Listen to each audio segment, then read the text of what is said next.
Muito obrigado, Sra. Presidente. Senhoras e senhores deputados, escolhi neste debate quinzenal o tema da reforma da administração pública para dar conta do essencial do espírito reformador que o Governo tem apresentado quanto a um dos aspectos mais relevantes das reformas estruturais que estão em curso e que, em síntese, permitem antecipar uma modernização da administração, colocando-a não apenas ao serviço dos cidadãos e da sociedade, mas também valorizando o mérito, valorizando tudo o que é empenho, profissionalismo e independência da administração face àquilo que é tradição, ou seja, governamentalização da administração e do Estado. É importante fazer, nesta altura, este balanço, porque muito daquilo que estamos a fazer enquanto país, nesta fase tão difícil de execução do nosso plano de assistência económica e financeira, é indispensável que, neste processo, o país compreenda que é não só indispensável corrigir os desequilíbrios financeiros na ordem interna, desde logo corrigindo o déficit público, mas também na ordem externa, corrigindo a balança de pagamentos, o nosso déficit externo, mas é importante também que se vão executando as reformas de fundo, as transformações relevantes na sociedade portuguesa que nos devem preparar para o day after, para o dia seguinte ao da correção destes desequilíbrios, que não são um fim em si mesmo, são um meio para nos permitir implementar em Portugal uma economia mais vigorosa, menos dependente dos subsídios públicos. É indispensável reafirmar esta disposição reformista numa altura em que está a decorrer precisamente o terceiro exame regular com o Fundo Monetário Internacional, a Comissão Europeia e o Banco Central Europeu. Como é sabido, no memorando de entendimento, atribui-se tanta importância, se não mais, à necessidade de atingir os objetivos quantitativos de redução dos nossos déficits, quanto à execução das chamadas reformas estruturais. Ora, são as reformas estruturais que permitirão a Portugal exibir um novo padrão de crescimento e que permitirão que, à medida que elas forem sendo executadas, os mercados, os agentes económicos, os investidores, portanto, mas também a sociedade, percepcione a nossa capacidade para regressar a mercado e poder, numa base de confiança, garantir o financiamento da economia e também da economia pública de forma sustentável. Essa é a razão porque muitas vezes, ainda na imprensa internacional, se observa esta questão. Os senhores estão a cumprir as metas que estão acordadas e, desse ponto de vista, são um caso de sucesso. Mas será Portugal capaz de crescer, de colocar a sua economia a crescer o quanto necessita para inspirar a confiança dos investidores e, portanto, para não se sujeitar a spreads e a taxas de juro nos seus financiamentos incomportáveis com o nível de crescimento do país? Ora, responder a esta pergunta depende estritamente das ações que formos capazes de empreender para justamente aumentar a nossa capacidade de crescer no futuro. A forma como colocarmos a visão sobre o papel do Estado, da administração,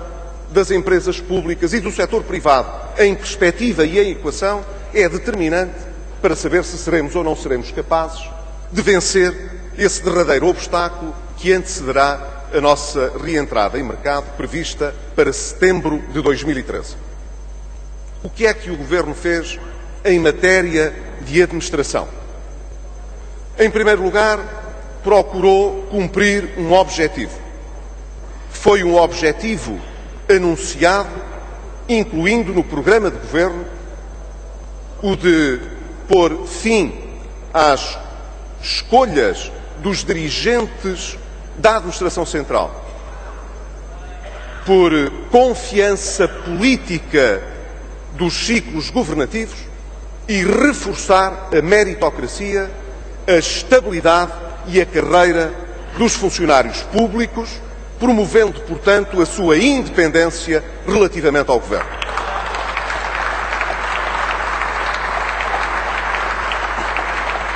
É neste sentido que se insere a visão totalmente diferente da que existia até aqui, em que, quando mudava o Governo, mudavam os diretores-gerais, os subdiretores, os institutos públicos, por escolha direta política dos governos, era o modelo assumido, e inclusivamente aquele que o Governo anterior defendeu,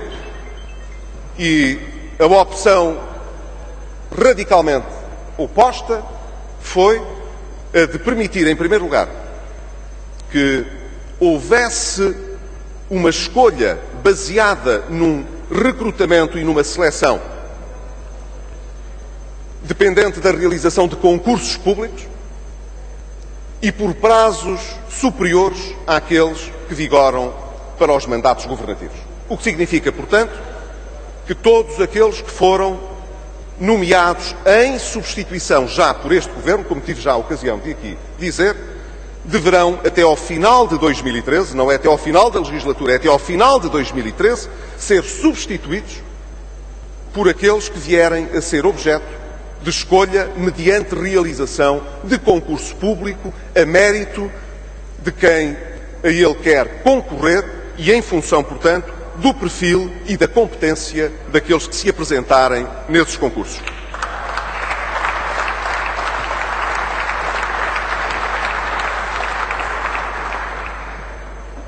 É indispensável sublinhar também a grande vantagem desta mudança. O que nós pretendemos é que à frente da administração esteja, sobretudo, gente que seja respeitada pela própria administração, independentemente da sua filiação partidária. Uma das coisas que ao longo dos anos enfraqueceu a nossa administração foi o facto de haver gente que era sistematicamente conduzida a dirigir serviços para os quais não dispunha de qualificações necessárias e que, portanto, não dispunha do respeito da própria administração. É aqui também que se insere a alteração que foi decidida pelo próprio Governo relativamente a tudo o que se passa com a constituição dos gabinetes dos membros do Governo. Não só optamos por criar um quadro muito mais limitado de preenchimento de adjuntos e de assessores, como facilitámos e incentivámos a que o quadro de assessoria por especialidade fosse por recrutamento dentro da própria administração e não fora, evitando continuar a cavar, como em muitos anos, esta diferença entre o pessoal administrativo levado pelos governos numa administração paralela e depois a desconfiança sobre os órgãos da administração que devem ter uma carreira própria e independente das escolhas do Governo.